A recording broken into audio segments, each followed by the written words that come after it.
मिरचीचं गवत. ते मध्ये कापल्यामुळे त्याची जी काही ग्रोथ आहे ती आपल्याला सारखी नाही दिसत आहे. पावसाळ्याचे दिवस म्हटले का सगळीकडे नुसतं गवत गवत असतं.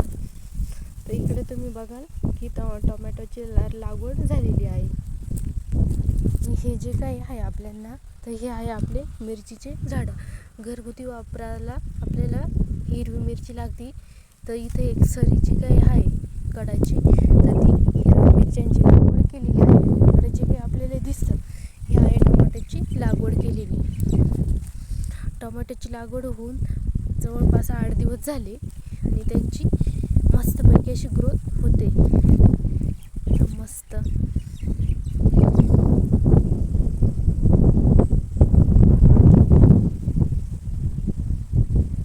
मस्त हवा चालली आहे आणि आज काही पाऊस आलेला नाही. सीताफळाचे जे काही झाड आहे त्यांनी पण सीताफळं धरलेले आहे आणि सीताफळांची बरीच मोठी अशी वाढ झालेली आहे.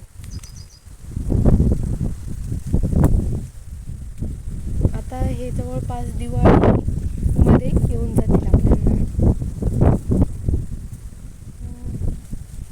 खूप असे सीताफळ लागलेले आहे झाडांना.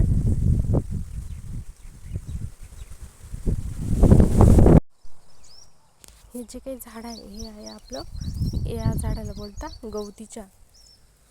जेव्हा आपल्याला सर्दी होती तेव्हा याचे पानं आपण काढ्यामध्ये टाकतो, तर सर्दीसाठी आराम पडतो.